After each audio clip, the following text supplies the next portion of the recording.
மதிப்பிற்குரிய எழுத்தாளர் தர்மன் சார் அவர்களுக்கும் மாவட்ட நிர்வாகத்தினர் அனைவருக்கும் இந்த புத்தக திருவிழாவினை சிறப்பாக நடத்தி கொண்டிருக்கும் அனைத்து மாவட்ட நிர்வாக குழுவினருக்கும் நண்பர்களுக்கும் வாசகர்களுக்கும் எனது மனமார்ந்த மாலை வணக்கத்தை தெரிவித்துக் கொள்கிறேன். நீங்கள் எல்லாரும் வில்லியம் வேர்ட்ஸ்வர்த் என்ற கவிஞரை, பிரிட்டானிய கவிஞரை கேள்விப்பட்டிருக்கலாம் நிறைய பேர். வில்லியம் வேர்ட்ஸ்வர்த் 200 வருடங்களுக்கு முன்னாடி பிரிட்டனில் வாழ்ந்த ஒரு கவிஞர். அவர் கற்பனாவாத ரொமான்டிக் போய்ட்னா கற்பனாவாத காலகட்டத்து கவின்னு பேர். அவர் அவங்கிறதான் கற்பனாவாத காலகட்டத்தை பிரிட்டனில் துவக்கி வைத்தவர்னு சொல்லுவாங்க. அவர்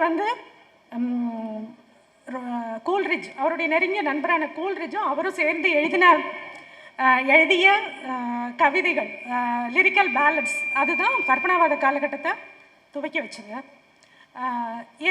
அந்த கவிஞர் உண்மையிலே அவர் வாழ்ந்த இடம் லண்டன்லேருந்து வெகு தூரத்தில் உள்ள ஒரு லேக் டிஸ்ட்ரிக்ட்னு சொல்கிற ஒரு பிரிட்டன்லேயே ஒரு மிக அழகான இடம், ஏரிகளின் மாவட்டம்னு சொல்கிற ஒரு இடம். அந்த இடத்துல இயற்கை எழில் சூழ வாழ்ந்துட்டுருக்கிறாரு. கிராஸ்மேர்னு ஒரு ஊர். அந்த ஊர் மலைகளாலும் ஏரிகளாலும் பூக்களாலும் புல்வெளிகளாலும் சூழப்பட்ட ஒரு ஊர். அவர் அவ்வளோ இயற்கை சார்ந்த இடத்துல இருந்துக்கிட்டு தான் அவர் இயற்கை பற்றின கவிதைகளை அவ்வளோ எழுதினார். நீங்கள் அவரை பற்றி கேள்விப்பட்டிருக்கலாம்.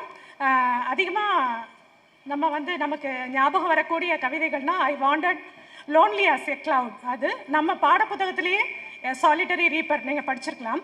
அதுதான் அவரோட புகழ்பெற்ற கவிதைகள். நிறைய எழுதியிருக்கிறாரு, ஆனாலும் நமக்கு அறிமுகமான சில கவிதைகளை நான் சொல்கிறேன்.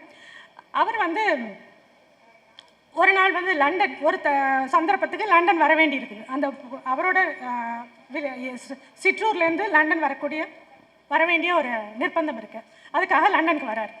வந்தப்போ மாலை நேரமாக இருக்குது. மாலை நேரமாக இருக்கிறதுனால அவர் சாயந்தர நேரத்தில் ஒரு நடை போகிறாரு. நடை போகும்போது அவருக்கு லண்டனோட நெரிசலான அந்த தெருக்கள், அந்த புகை இறைச்சல், என்ன மக்கள் இவ்வளோ சத்தமாக பேசிக்கிறாங்க அப்படின்னு சொல்லிட்டு அந்த கச்சக்கச்சான்னு அவருக்கு பிடிக்கல. அப்புறம் தேம்ஸ் நதியை பார்க்குறாரு. அது தேம்ஸ் நதி முன்ன 200 வருடங்களுக்கு முன்னாடி இந்த மாதிரி ஒரு தூய்மையான நதியாக இல்லை. அது மாசடைந்த ஒரு நதியாக இருந்தது. எப்படின்னா, மான்செஸ்டர்னு ஒரு ஊர் பக்கத்தில் இருக்குது. அது ஆலை கழிவுகள்லாம் அதில் விட்டுருக்காங்க. அதனால அது ரொம்ப மாசடைஞ்சு அதுவும் அவருக்கு பிடிக்கல. ஸோ அந்த மன அமைதி குலைந்து அறைக்கு திரும்பிடுறாரு. மறுநாள் அவருக்கு சீக்கிரமாக முழிப்பு வந்துடுது.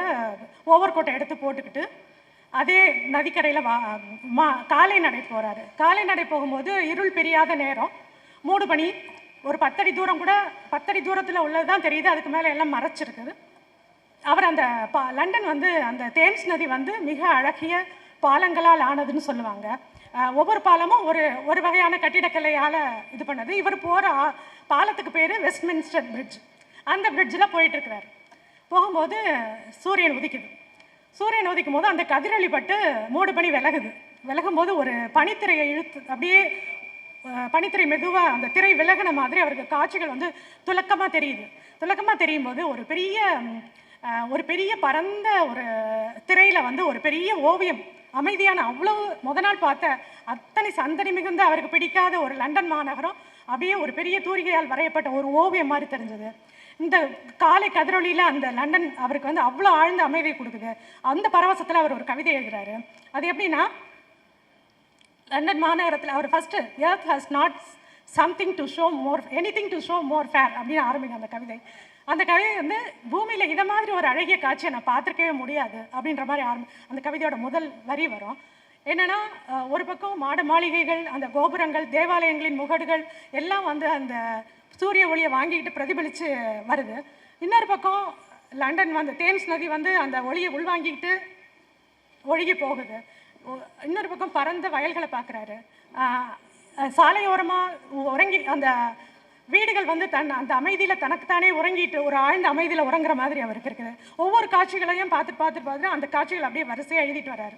இவ்வளவு இந்த ஒளியை வாங்கிக்கிட்டு பிரதிபலிக்கிற இந்த நதி இவ்வளவு அழகையும் தனக்குள்ளே வச்சுட்டு இருக்க இந்த லண்டன் மாநகரமே இந்த ஒளியை ஒரு ஆடை அணிகலன் மாதிரி அணிஞ்சிருக்கிறதா எனக்கு தோணுதுன்னு பயங்கர பரவசத்தோடு அந்த வரிகள் வரும், அந்த கவிதையோட வரிகள். அதில் 2 லைன் ரொம்ப never did sun more beautifully steep அப்படின்னு வரும். அடுத்த லைன் வந்து never I saw never felt such a calm so deep அப்படின்னு வரும். அதாவது நான் இது வரைக்கும் இந்த மாதிரி ஒரு அழகான சூரியனை நான் பார்த்ததில்லை, இவ்வளோ ஆழ்ந்த அமைதியை நான் உணர்ந்ததில்லை அப்படின்ற மாதிரி. அந்த நெவர் வந்து அந்த 2 லைனில் 3 நெவர் போட்டிருக்கிறாரு. அது ஏன் அப்படி போட்டாருன்னா, அந்த காட்சிக்கு, அந்த பரவசத்துக்கு, அந்த உணர்ச்சிக்கு அவ்வளோ அழுத்தத்தை கொடுக்க அவர் விரும்புகிறாரு. அதனால தான் அதை போட்டிருக்கிறாரு. அதை வந்து நம்ம ப்ரொஃபஸர் படிக்கும்போது எங்கள் ப்ரொஃபஸர் வந்து அந்த நெவருக்கு அதிக அழுத்தம் கொடுத்து படிப்பார். அப்படின்னா இப்படி ஒரு காட்சியே இல்லைடா பாரு அப்படின்னு சொல்லி அவ்வளோ பெருமையோடு சொல்கிற மாதிரி இருக்கும்.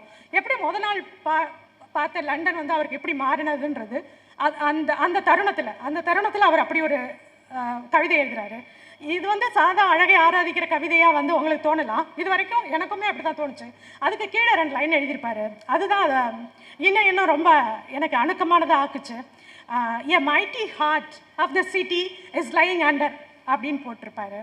ஸ்டில் அப்படின்னு போட்டிருப்பாரு. ஒரு என்னது மாபெரும் இதயம், அந்த நகரத்தின் மாபெரும் இதயம் உறங்கி கொண்டிருக்கிறதுன்னு. ஒரு ஃபிசிக்கலான, ஒரு பௌதிகமான இருப்பான ஒரு நகரத்துக்கு ஒரு மாபெரும் இதயம் இருக்குன்னு கற்பனை பண்ணுறாருல ஒரு எழுத்தாளர். அந்த அந்த கற்பனை தான் என்னை தூண்டுச்சு. அது வந்து ஒரு பெரிய படிமமாக எனக்கு பட்டுச்சு. ஒரு நகரத்தின் ஆன்மான்றது என்ன?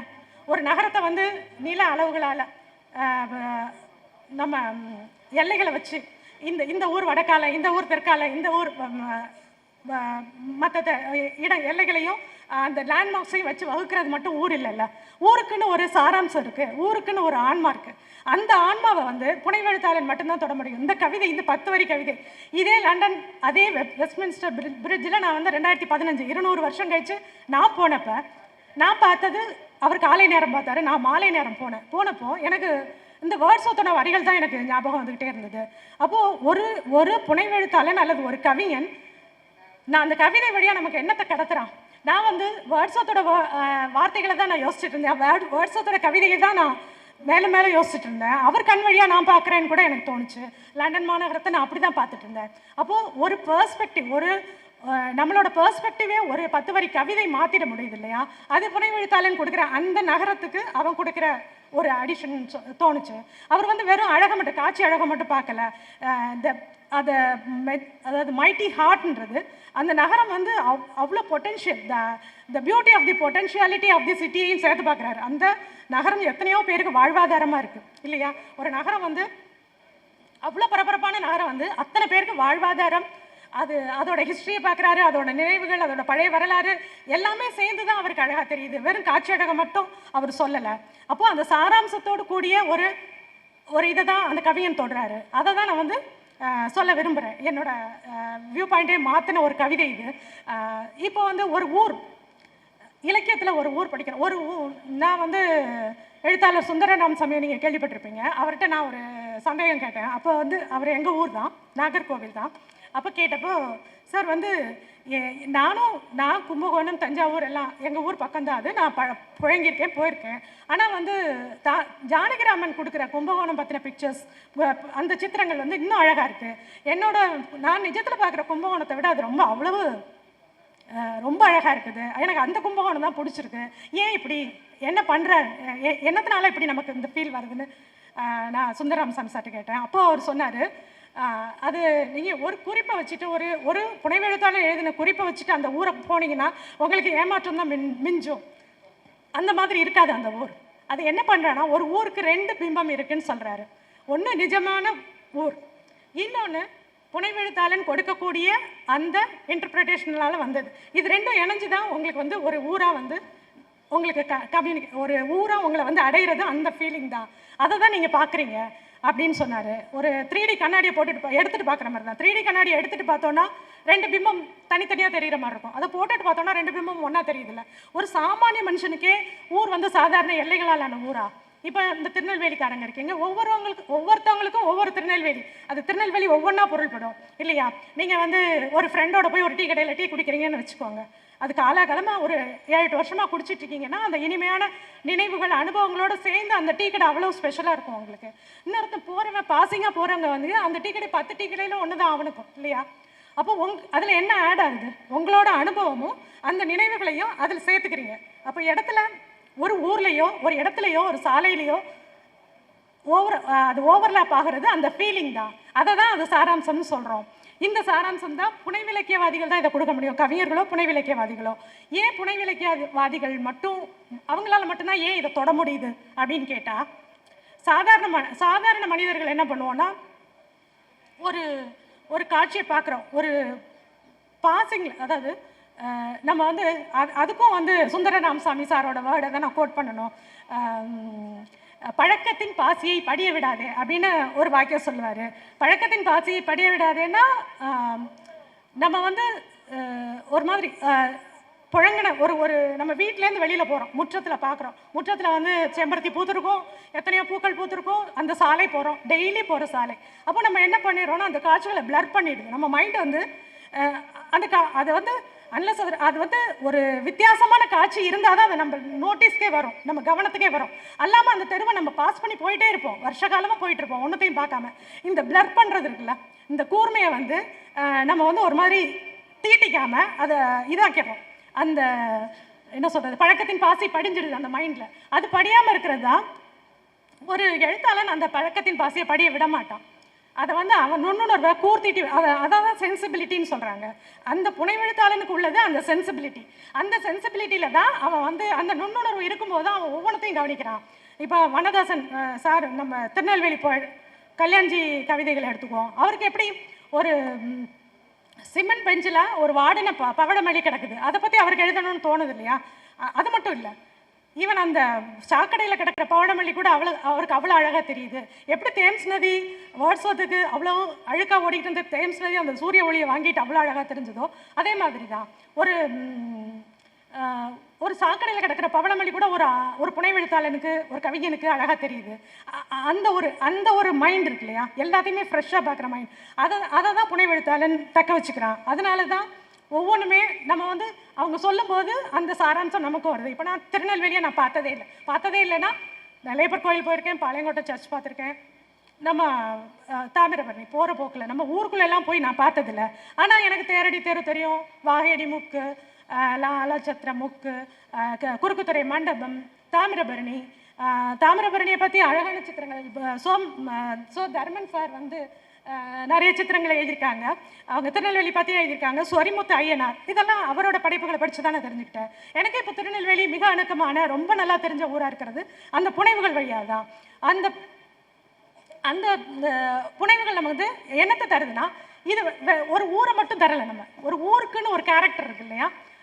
இப்போ எப்படி சொல்கிறோம், திருநெல்வேலி மக்கள் அப்படின்னு சொல்கிறோம், மதுரை மக்கள்னு சொல்கிறோம். திருநெல்வேலி மக்கள் மாதிரி மதுரை மக்கள் இல்லைன்னு சொல்கிறோம் இல்லையா. அது எப்படி, திருநெல்வேலிக்கும் ஒரு கேரக்டர் இருக்கா, அந்த மக்களோட கேரக்டர் அந்த ஊரில் ஆட் ஆகுது இல்லையா. இப்போ வந்து நம்ம ஒரு ஒரு ஒரு ஒரு புதிய ஊரை பார்த்தோன்னா நம்ம ஊர் மாதிரி எல்லாரும் சொல்கிற கமெண்ட் என்னென்னா, நம்ம ஊர் மாதிரி வருமா. இப்போ சென்னையை பார்த்தா சென்னை யாருக்குமே பிடிக்காது. திருநெல்வேலிக்காரங்க சென்னையிலே போயிருப்பாங்க, எங்கேருந்தெல்லாமோ போயிருப்பாங்க, ஆனால் சென்னையை எல்லோரும் வருத்துட்டு தான் இருக்காங்க. ஆனால் அந்த நகரத்துக்குன்னு ஒரு ஆன்மா இருக்குது, அவ்வளோ வாழ்வாதாரங்களுக்கு அடிப்படையாக இருக்குது. அதை சுட்டி காட்டுறது அந்த ஊர் எழுத்தாளன் தான் செய்வான். அதோட ஆன்மாவை கொண்டு வந்து எழுத்தில் வைக்க அந்த எழுத்தாளனால தான் முடியும். அதே மாதிரி அப்போ தான் நம்ம அதை பார்க்குற கண் நமக்கு வரும். அப்போது எல்லாத்தையுமே வந்து ஒரு போகிற போக்கில் சொல்லிட்டு போகிற ஒரு இது வந்து சாதாரண மைண்டில் இருக்கும். அதை தான் இவர் அதில் சொல்கிறாரு, வேர்ட்ஸ்வர்த் சொல்கிறாரு, இவ்வளோ அழகிய காட்சிகளை கண்டும் காணாமல் ஒரு மைண்டு போச்சுன்னா அது மலினமான ஆன்மா அப்படின்னு சொல்கிறாரு. ஒரு வரியில் வரும் அந்த கவிதையில், 10 வரி கவிதையில் அது ஒரு வரி வரும். இவ்வளோ அழகிய காட்சியில் மயங்காமல் பார்க்காம நின்று பார்க்காம ஒரு ஆன்மா போகுதுன்னா அது ரொம்ப மலினமான ஆன்மான்னு சொல்கிறாரு. அந்த மாதிரி தான் இப்போ வந்து இதை வந்து திருநெல்வேலியை எத்தனை பேர் எழுதியிருக்காங்க, பாரதியார்லேருந்து தொடங்குது. புதுமைப்பித்தன் எழுதியிருக்காரு, வண்ணதாசன், வண்ண நிலவன், விக்ரமாதித்யன், கலாப்ரியா, தர்மன் சார் எழுதியிருக்காங்க, இது சுகா, இவ்வளோ பேராலே எழுதப்பட்டிருக்கு. பாரதியாருக்கு வந்து நம்ம நினைப்போம் பாரதியார் திருநெல்வேலியை பற்றி அவ்வளோ கோட் பண்ணலைன்னு. ஒரு கவிதை அது ஆக்சுவலாக அது வந்து உண்மையிலேயே ஒரு கற்பனாவாத கவிதை, ரொமான்டிக் போய்ட்ரி மாதிரி வரும். அதில் நடுவில் ஒரு வரி வரும், பாலத்து ஜோசியனும் கிரகம் படுத்தும் என்றான் அப்படின்னு ஒரு வரி வரும். அதாவது பாலத்து ஜோசியன்னா அந்த காலத்தில் வந்து சுலோச்சனா முதலியார் பாலம்னு ஒன்று இருந்திருக்கு. அதுக்கு கீழே தான் அந்த காலத்தில் ஜோசியன் சொல்கிறவங்கெல்லாம் இருந்திருக்காங்க. அந்த ஜோசியன் சொல்லிட்டான் எனக்கு கிரகம் போட்டு படுத்துது என்ன அப்படிங்கிறத அந்த பாசிங்காக அந்த ஜோசியனை வந்து அப்படி அந்த வரியில் சொல்லிட்டு போகிறாரு. அப்போது ஒரு ஊர் வந்து அவர் அறியாமல் அந்த கவிதையில் எட்டி பார்த்துருது. அப்படிதான். அதே மாதிரி இவங்க காட்டுற இப்போ வண்ணதாசனோட உலகம் எப்படிப்பட்டது, அன்பான மனிதர்களால் ஒரு மாதிரி முரட்டுத்தனமும் அன்பும் நிரம்பிய ஆட்சிகள், எவ்வளோ கேரக்டர்ஸ் நம்ம படிக்கிறோம். இது சுகா கதையில் வரும். காந்திமதி அண்ணன் தேவாரத்தை தப்பு இல்லாமல் சொல்கிற காந்திமதி அண்ணன், எஸ்தர் வண்ணநிலவன் கதையில் வர எஸ்தர், கிளாரா, டீச்சர்ஸ், அந்த வயதானவர்கள், தேரோட்டம், அந்த சூரன்பாடு, குறுக்குத்துறை மண்டபம், தாமிரபரணி வெள்ளத்தில் எப்படி இருக்கும், வெள்ளம் இல்லாதப்போ எப்படி இருக்கும், இவ்வளவு சித்திரங்களும் எனக்கு எப்படி கிடைக்குது? எல்லாமே நான் புனைவு வழியாக தான் அந்த சாராம்சத்தை நான் அடைகிறேன். ஒவ்வொரு வாசகனும் அது வழியாக தான் அடைகிறான். இவ்வளவு அந்த இப்போ இவர் புதுமைப்பித்தன் வந்து திருவல்லிக்கேணியை தான் அதிகம் எழுதியிருக்காருன்னு சொல்லுவாங்க. அவர் வந்து திருநெல்வேலியையும் அதிகம் எழுதியிருக்காரு. ஏன்னா இங்கே பிறந்தவர் தான். அவரோட புகழ்பெற்ற ஒரு கதை இருக்குது. புகழ்பெற்ற கதைனா எனக்கு ரொம்ப பிடிச்ச கதை. அந்த இங்கே உள்ள ஆட்சின்னு சொல்லுவீங்கள்ல நீங்கள், நாங்கள் வந்து பாட்டின்னு சொல்லுவோம். கன்னியாகுமரியில் அம்மச்சின்னு சொல்லுவாங்க. இங்கே வந்து ஆட்சிகள் அப்படின்னு சொல்கிறாங்க. அந்த ஆட்சி வந்து எப்படின்னா, ஆட்சி பொதுவாக வந்து முரட்டுத்தனமும் ஒரு அன்போருக்கும் உழைப்பால் அவங்களுக்கு ஒரு என்ன சொல்கிறது, அவங்களுக்கு ஒரு பிடிவாதம், முரட்டு குணம் எல்லாமே இருக்கும். அது வந்து ஒரு நேர்மையான ஒரு ஒரு மாதிரி இதாக இருப்பார், ரஃப்பாக இருக்கிற மாதிரி இருக்கும். ஆனால் உள்ளுக்குள்ளே அவங்க அவ்வளோ அன்பாக இருப்பாங்க. அந்த மாதிரி ஆட்சிகள். அதில் ஒரு ஆட்சி முரட்டுத்தனமான ஆட்சியை பற்றி எழுதியிருப்பார். காலனும் கிழவியும். நீங்கள் இந்த கதையை கேள்விப்பட்டிருக்கலாம். ஆனால் ரொம்ப நல்ல கதை, எனக்கு பிடிச்ச கதை. காலன்னா தெரியும் உங்களுக்கு, யமதர்மன் தான் நம்ம காலன்னு சொல்கிறோம். இந்த ஆட்சி வந்து என்னென்னா, மருதாயி அவங்க பேர். அவங்க வந்து ஊருக்கு ஒதுக்குப்புறமாக உள்ள வெள்ளக்கோயில்னு ஒரு இடத்துல, வெள்ளக்கோயில்னு அந்த ஊர், அது ஒதுக்குப்புறமாக சுடுகாட்டுக்கு பக்கத்தில் ஒரு குடிசை போட்டுட்டு அவங்க கடைக்குட்டி பேரன் ஒருத்தன் இருக்கான், மாடசாமின்னு. அவங்களும் மட்டும்தான் இருக்காங்க. இந்த கிழவிக்கு, இந்த ஆட்சிக்கு 100 வயசு நெருங்கிட்டு இருக்கு. சாயந்தரம் ஆனால் பார்வை மங்கி தெரியும். பார்வை அவ்வளோ சரியாக தெரியாது, சுமாராக ஒரு தோராயமாக தெரியும். ஏதோ ஒரு உருவம் அப்படி இருக்கிற மாதிரி தான் தெரியும். அந்த ஆட்சி இருக்காங்க. அந்த மாடசாமி பேரை வந்து டெய்லி எருமக்கடா ஊட்டிக்கிட்டு மேய்க்க போயிட்டு சாயந்தரம் தான் வருவான். இந்த ஆட்சி தனியாக தான் இருக்காங்க. வீடெல்லாம் சாத்திட்டு திண்ணையில் வந்து உட்காடுறாங்க. அந்த குடிசையோட திண்ணையில் வந்து வெத்தலை பாக்கு போடலான்னு உட்காடுறாங்க. தாகமாக இருக்குது, நான் வறட்சியாக இருக்கேன்னு சொல்லிட்டு அந்த தண்ணி எடுத்து குடிச்சிட்ருக்கு. அப்போ மேலோகத்தில், அங்கே யமதர்ம லோகத்தில் வந்து யமனோட உதவியாளர்களுக்கு பேர் கிங்கரர்கள்னு சொல்லுவாங்க. கிங்கரர்கள் தான் போய் இந்த உயிரெல்லாம் பறிச்சுட்டு வருவாங்க. அப்போ வந்து கிங்கரர்கள் சொல்கிறாங்க, இன்றைக்கி வந்து யமதர்மராஜா தான் போகணும். ஏன்னா போரில் முதல்வனையும் ஊருக்கு மூத்தவரையும் யமதர்மராஜா தான் கூட்டிகிட்டு வரணும் அப்படின்னு சொல்கிறாங்க. அதாவது போரில் முதல்ல போய் சாகுறான்ல அவனையும், ஊருக்கு யாரும் ரொம்ப மூத்த வயசானவங்க இருக்காங்களோ அவங்களையும் யமதர்மன் நேரில் போய் கூட்டிகிட்டு வரணும் அப்படின்னு. அப்படியா, சரி நான் போகிறேன் அப்படின்னு சொல்லிட்டு யமதர்மன் வராரு. அவரோட எருமை கடாவை கூட்டிக்கிட்டு பாசக்கயிறை எடுத்துக்கிட்டு வந்துட்டார். நேராக வெள்ளக்கோயிலில் வந்து இறங்கும்போது பாட்டி வந்து திண்ணையில் உட்காந்துருக்குல்ல, பார்க்குது. ஏதோ மசன்னு தெரிகிறதுனால எருமைக்கடாவை கூட்டிகிட்டு பேரன் தான் வந்துட்டான், மாடசாமி தான் வந்துட்டான்னு சொல்லிட்டு பார்க்குது. இல்லை மாடசாமி என்ன மசன்னு நிற்க, போய் அந்த கடாவை பிடிச்சி அதில் தொழுவத்தில் கட்டிட்டு பருத்தி கொட்டை எடுத்து வை அப்படின்னு சொல்லுது. இந்த இவருக்கு வந்து யமதர்மராஜா தகைச்சு போயிட்டு என்னது கிழவி இப்படி சொல்லுது, கிழவிக்கு பார்வை கொஞ்சம் கம்மி போல் இருக்கு, கொஞ்சம் அவருக்கு மனசு இலையிடுது.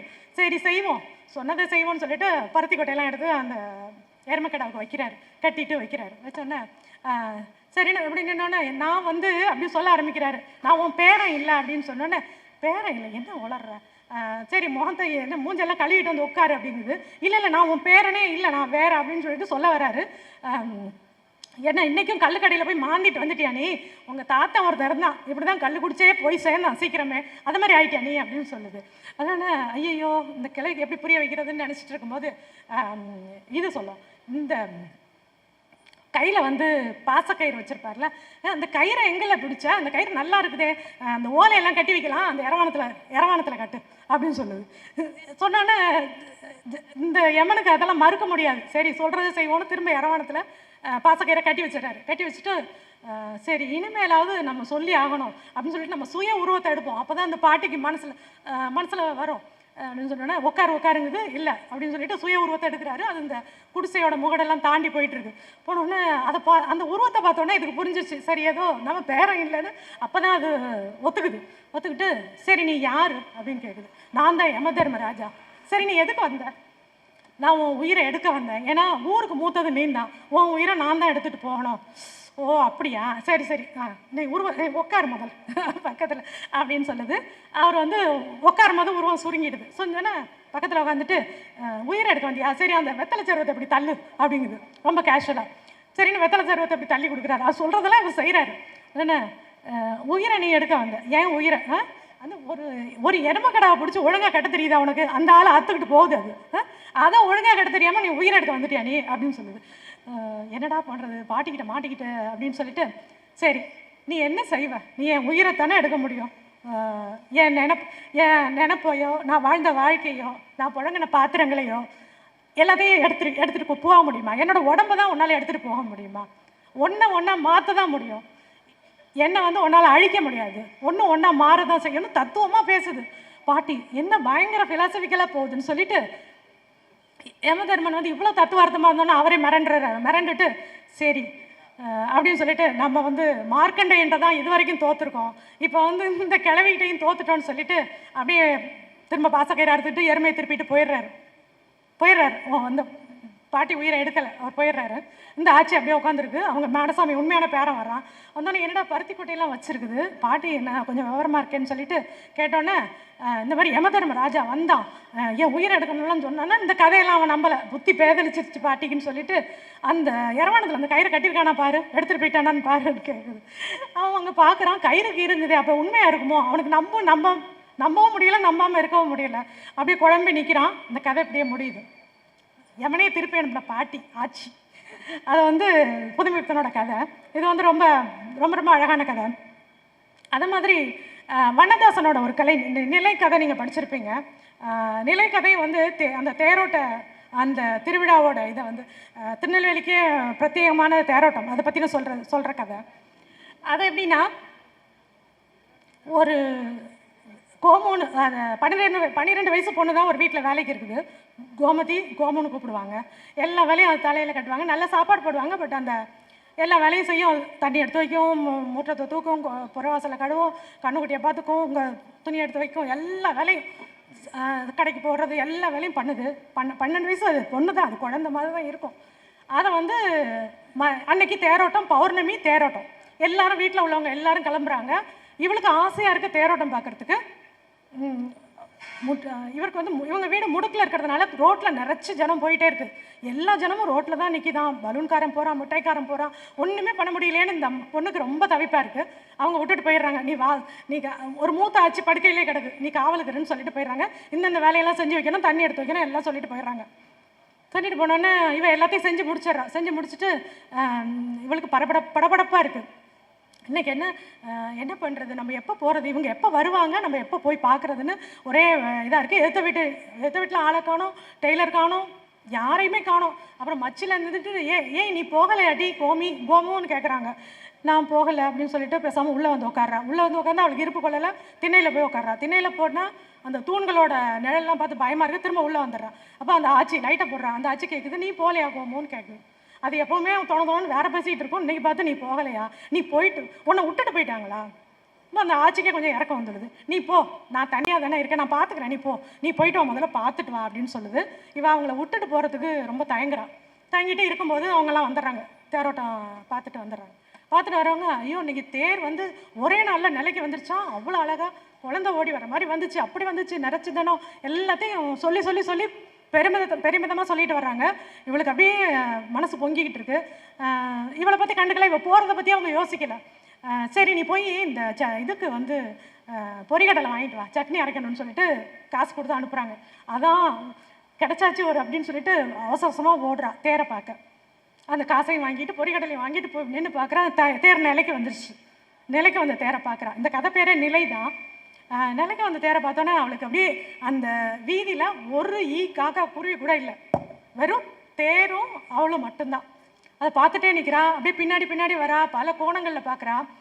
அவ்வளோ அலங்காரம், வாழை மர தோரணம் எல்லாமே அப்படி ரொம்ப அழகாக இருக்குது.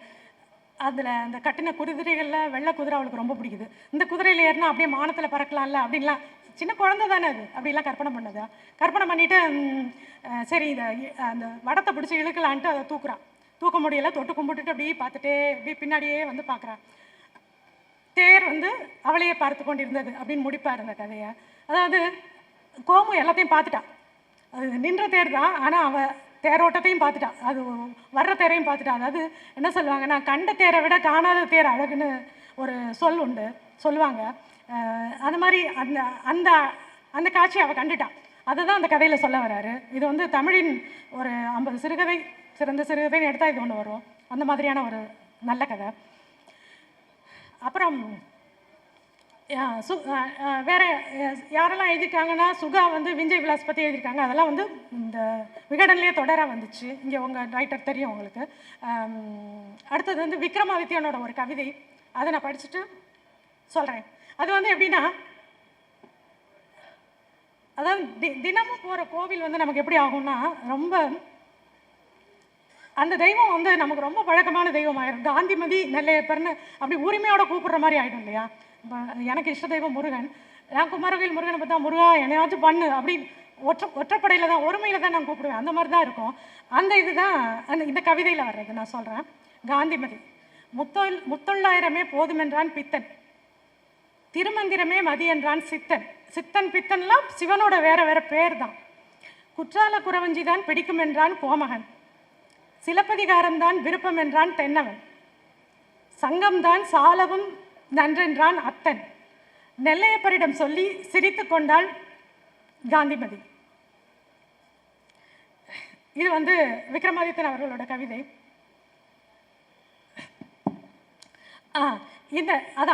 இந்த இவ்வளவு எழுத்தாளர்களால் சொல்லப்பட்ட திருநெல்வேலி இருக்கு இல்லையா, இதுதான் வந்து எனக்கு என்னோட திருநெல்வேலியாக நான் உணர்வேன். இவ்வளவு புனைவுகள் வழியாக நான் அடைஞ்ச திருநெல்வேலி தான் எனக்கு அணுக்கமான, மிக மிக அணுக்கமான திருநெல்வேலி. அது மாதிரி ஒரு இப்போ சார் எழுதின, சார் வந்து உருளைக்குடி கோவில்பட்டி, தர்மன் சார் எழுதின கோவில்பட்டிக்கு பக்கத்தில் உருளைக்குடி தான் அவங்க எழுதியிருக்காங்க. அந்த ஊரை பற்றி நான் போனதே இல்லை, ஆனால் அது தெரியும். சொரிமுத்தையனார் கோவில் நான் போனதே இல்லை, புனைவு வழியாக எனக்கு தெரியும். அவ்வளவு அதாவது நேரில் போன ஒருத்தரை விட நான் டீட்டெயில்டாக சொல்ல முடியும். அது வந்து ஒரு புனைவு தான் உங்களுக்கு தரும். புனைவெழுத்தாளன் வந்து எந்த கண்ணோட்டத்தை பார்க்குறாங்கிறதுக்கான இது. ஏன்னா அந்த சாராம்சத்தை அவன் தான் எடுத்து வைக்கிறான். ஒரு ஊருக்குன்னு ஒரு சாரம் இருக்குன்னு சொன்னேன்னா, ஒரு ஆன்மா இருக்குது. தி மைட்டி ஹார்ட் எப்படி லண்டனுக்கு இருந்ததை வேர்ட்ஸ்வொர்த் சொன்னாரோ, அது மாதிரி ஒவ்வொரு எழுத்தாளனும் ஒவ்வொரு ஊருக்குமே ஒரு ஆன்மா இருக்குது. அதை தான் வந்து புனைவெழுத்தாளன் கண்டடைகிறான், அதை நமக்கு கொடுக்குறான். அதை புனைவு வழியாக நம்மளும் அடைகிறோம். நுண்ணுணர்வு, ஒரு சென்சிபிலிட்டின்னு சொல்கிறாங்கல்ல, அந்த நுண்ணுணர்வை வளர்த்துக்கிறதுக்கு வந்து இந்த புனைவிலக்கியம் வந்து நமக்கு ஒரு வழியாக அமையுது. இப்போது நான் போகாத பீட்டர்ஸ்பர்கோ மாஸ்கோவோயோ நான் எப்படி உணர்றேன்? டால்ஸ்டாய் தஸ்தாவெஸ்கி வழியாக உணர்றேன். அதே மாதிரி கொக்குவில் முத்துலிங்கம் சார் எழுதலைன்னா கொக்குவில் நமக்கு வந்து மேப்பில் உலக வரைபடத்துலேயே தெரியாது. அதுக்கு கூட ஒன்று சொல்லுவாங்க, உலக வரைபடத்தில் வந்து செல்வம், உங்களுக்கு காலம் செல்வம் பற்றி தெரிஞ்சிருக்கும். காலம்னு ஒரு பத்திரிகையை நடத்திக்கிட்டு இருக்காரு, கனடாவில் இருக்கார். அவர் வந்து சொற்களில் சுழலும் உலகம்னு ஒரு கட்டுரை தொகுப்பு போட்டிருக்காரு. அதில் வந்து ஒரு கட்டுரை வரும். அதில் என்னென்னா, ஃப்ரான்ஸ்லேருந்து ஜெர்மனி, ஃப்ரான்ஸ் அவர் வந்து அகதி, அவங்க வந்து இலங்கையிலேருந்து போனோடனே பாஸ்போர்ட்டை கிழிச்சு போட்டுருவாங்க. அப்போ தான் அகதியாக வந்து அவங்கள கிளைம் பண்ணிக்க முடியும். அப்போ பாஸ்போர்ட்டை கிழிச்சோடனே அவங்க அகதி ஆகிடுறாங்க. அவங்க வந்து ஒவ்வொரு நாட்டுக்கும் போகும்போது அந்த எல்லையை கடக்கணும்ல. இப்போ ஃப்ரான்ஸ்லேருந்து அவங்க ஜெர்மனி போயாகணும். அந்த எல்லையை கடக்கிறதுக்கு அவங்க அங்கே ஒரு செக்கிங் இருக்கும்ல, அங்கே டாக்குமெண்ட்ஸ் இதையும் இவங்களால் காட்ட முடியாது. அந்த இடத்துல வந்து என்ன பண்ணுவாங்கன்னா, சரி ராத்திரி நேரமாக போவோம். அப்போ வந்து அந்த அலுவலர்கள்லாம் எப்படி தண்ணி அடிச்சுட்டு கொஞ்சம் இதில் இருப்பாங்க, அவ்வளவா பார்க்க மாட்டாங்க நம்ம டாக்குமெண்ட்ஸ் எல்லாம், அப்படியே விட்டுருவாங்க, காரில் தானே அப்படின்னு சொல்லிட்டு அந்த செக் போஸ்ட்டை கடந்துடலான்ட்டு போகிறாங்க. இந்த செல்வம் அவங்களோட ஃப்ரெண்டு எல்லாருக்குமே பாஸ்போர்ட் இல்லை. அதை கடக்கிறதுக்கான ஒரு இதில் வந்து வேகமாக போகும்போது செக் போஸ்ட் அந்த இதை போட்டோன்னு இறங்கு, அவன் வந்து கொஞ்சம் ஸ்ட்ரிக்ட் ஆஃபீஸர், இறங்குன்னு சொல்லி எல்லாரையும் செக் பண்ணுறான். செக் பண்ணும்போது இவருக்கு வந்து இவங்களுக்கெல்லாம் ஒழுங்காக அந்த குளிருக்கான உடைகளும் இல்லை, நடுங்கிட்டு போய் நிற்கிறாங்க. எங்கே உங்கள் பாஸ்போர்ட்டை கொடுங்க, இல்லை நாங்கள் ரெஃப்யூஜ் அகதிகள்னு சொல்கிற மாதிரி ஒரு மாதிரி சொல்லி எப்படியோ சமாளிக்கிறாங்க. இல்லாமல் அதை ஏதாவது பண்ண முடியுமா, மேனேஜ் பண்ண முடியுமான்னு பார்க்குறாங்க. அவள் வந்து ரொம்ப ஸ்ட்ரிக்டாக இருக்கிறதுனால அதில் ஒரே ஒரு லேடி இருக்காங்க. சரி இந்த பெண்கள் தான் இறக்கம் இருக்கும்ல, அதனால் நம்ம அந்த பொண்ணுக்கிட்ட பேசி ஏதாவது சமாளிக்கலாம் அப்படின்னா, இந்த அலுவலர் வந்து உலக வரைபடத்தை விரித்து வச்சுருவார். விரிச்சு வச்சோன்னா எந்த நாட்டு நீ எந்த நாடு நீ அப்படின்னு கேட்குறாரு. இது வந்து சிலோன், இலங்கை என்ன நம்ம சொல்கிறாங்க, சிலோன்னு சொல்கிறாங்க. அப்போ வந்து ஸ்ரீலங்கான்னு சொல்கிறாங்க. என்ன சொன்னாலும் அது மேப்பில் காட்டு அப்படிங்கிறாங்க. உலக வரைபடத்தில், அவ்வளோ பெரிய உலக வரைபடத்தில் மேப்பில் வந்து இலங்கை தெரியவே இல்லை.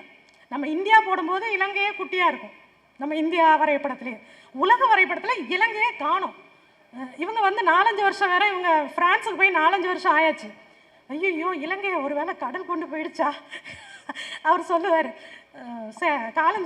செல்வம் சொல்லுவார், இந்த இலங்கை கடல் கொண்டு போயிடுச்சா, நம்மளோட நாடு எங்கட நாடு காண இல்லை, இதில் காண இல்லையே, எங்கே போச்சு. இவனுக்கு எப்படி காட்டி புரிய வைக்கிறது, ரொம்ப குழப்பமாக இருக்கும். என்ன பண்ணுறதுன்னு புரியாமல் பார்த்துட்டு இருக்கும்போது அவள் வந்து உங்கள் நாட்டில் என்ன ஏதாவது ஒன்று சொல்லு உங்கள் நாட்டை பற்றி அப்படின்னு. எங்கள் நாட்டில் வந்து யானைகள் நிறையா இருக்கும், தேயிலை வந்து நாங்கள் உலகத்துக்கே ஏற்றுமதி பண்ணுறோம், எங்கள் தேயிலை வந்து ரொம்ப சுவையானது அப்படின்னு சொன்னோன்னே, ஓ தேயிலை யானை அவளுக்கு இப்படி கிடச்சிரும், ஓ நான் கேள்விப்பட்டிருக்கேன்னு சொல்லிட்டு அவள் வந்து ஒரு இறக்க குணம் வந்துடும். சரி இவங்களை அனுப்பலாம் அப்படின்னு சொல்லிட்டு அவங்கள அனுப்பிடுறாங்க. அப்போ உலக வரைபடத்திலேயே இலங்கையே காண முடியல. அதில் வந்து கொக்குவில்னு ஒரு சிறிய ஊரில் பிறந்த முத்துலிங்கம் சார் தான் கொக்குவில உலக பிரபலமாக்கிட்டார் இல்லையா. அந்த மாதிரி தான் ஒரு இடைச்சவல் ஒரு சின்ன கிராமம் தானே. கி ராஜநாராயணன் எழுதலைன்னா இடைச்சவல் எத்தனை பேருக்கு தெரியும்? சாரோட உருளைக்குடி எத்தனை பேருக்கு தெரியும்? அவங்க எழுதலைன்னா, அதாவது இலக்கியத்தில் பதிவான ஊர் மட்டும்தான் இருக்கிற ஊர், பதிவாகாத ஊர் இல்லாததுக்கு சம்பந்தம். மதுரை அந்த கால மதுரை எத்தனை பேருக்கு தெரியும்? நமக்கு தெரியும். ஏன்னா புகார் காண்டத்தை எழுதிட்டாரு. மதுரை காண்டத்தில் இளங்கோவடிகள் அந்த கால மதுரையை பற்றின சித்திரங்களை கொடுக்குறாரு. மதுரை காஞ்சின்னு ஒரு நூல், அது வந்து மதுரை பற்றின பலவித வர்ணனைகள் வருது. அப்போது அந்த கால மதுரையை நம்ம எப்படி அறிஞ்சிக்கிறோம்? ஒரு புனை விளக்கம் வழியாக தானே அறிஞ்சிக்கிறோம். அதுக்கு வேற என்ன ஆதாரம் இருக்குது? புனை விளக்கியத்தில் வர்ற ஒரு ஊருக்கு தான் வரலாற்று தொடர்ச்சியும் வரும். அதே மாதிரி தான் இப்போ இவ்வளவு படைப்பாளிகளால் எழுதப்பட்ட ஊர்கள் தான். இப்போ வேற ஒரு பெண்ணாகரம் ஒரு ஊரை சொல்லுங்கள், பெண்ணாகரம் பற்றி யாருக்கு தெரியும்? என்ன தெரியும்? ஒன்றும் தெரியாது. அப்போது எழுதப்படாத ஊர் ஊரே இல்லைன்ற மாதிரி ஆயிடுச்சு. அப்போ எழுதின ஊர் தான் இலக்கியத்திலேயே இல்லை. இலக்கியத்தில் புனை விலக்கியவாதிகளால் தொடப்பட்டவோ ஏதோ ஒன்று சொல்லப்பட்ட ஊர் தான் நம்ம நினைவில் நிற்கிது. ஸோ புனை விலக்கியம் தான் அந்த ஊரோட சாராம்சத்தை, ஒரு ஆன்மாவை, ஒரு இருப்பிடத்தை, அழகை, அதோட எல்லாவற்றையும் நமக்கு உணர்த்துது. இப்போ நான் பெருமையோடு சொல்லுவேன், இப்போ வந்து இவ்வளவு பேரால் சொல்லப்பட்ட இது இருக்கு இல்லையா. இப்போ குறுக்குத்துறை மண்டபம் இருக்குது. குறுக்குத்துறை மண்டபம் வந்து நான் பார்த்ததே இல்லை. ஆனால் வந்து நாங்கள் ஹம்பி போயிருந்தோம். அங்கே துங்கபத்ரால இதே போல் ஒரு மண்டபம் இருந்துச்சு. அதை வந்து அதோட வர்ணனையை வச்சு நான் இப்படி தான் இதை மாதிரி தான் இருக்கும்னு நான் புரிஞ்சுக்கிட்டேன். அப்போ சாம்ராஜ்கிட்ட கேட்டேன், இதை மாதிரி தானே நம்ம குறுக்குத்துறை மண்டபம் கல்யாண்ஜி எழுதுவார், அடிக்கடி கவிதைகளில் வருமே, இவர் எழுதுவார், கலாப்பிரியா சார் எழுதுவார் அப்படின்னு கேட்டேன். ஆமாம் இதே மாதிரி தான் இருக்கும் அப்படின்னு சொன்னேன். அப்போ அங்கே உட்காந்து அவர் கல்யாண்ஜி கவிதைகள், நாங்கள் எல்லோரும் ஹம்பி பார்க்க டூர் போயிருந்தோம். அப்போ கல்யாண்ஜி கவிதைகளை படிச்சுட்டு இருந்தோம். அந்த மாதிரி தான் ஒவ்வொன்றையும் நம்ம அது வழியாக தான், புனைவு வழியாக தான் ரிலேட் பண்ணிக்கிறோம். ஆகவே புனைவுகள் தான் அந்த ஊரை நிலைநிறுத்துது. உங்களோட ஊருக்கு என்ன வரலாறு இருக்குன்னு கேட்டால் நீங்கள் வந்து பழங்காலத்துலேருந்து எடுத்து இப்போ நவீன இலக்கியம் வரை உள்ள புனைவுகளை படித்து அதோட பெருமைகளை நீங்கள் சொன்னாதான் உங்கள் ஊர் வரலாற்றில் நிற்கும். அப்போ தான் நீங்கள் காலரை தூக்கி விட்டுக்கிட்டு திருநெல்வேலிக்காரன்னு சொல்ல முடியும் இல்லையா. அதனால் எல்லாருமே ஊர் பற்றின பெருமிதத்தோடு இருங்க, அதை தெரிஞ்சுக்கிட்ட பெருமிதத்தோடு இருங்கன்னு சொல்லி முடிச்சுக்கிறேன். நன்றி, வணக்கம்.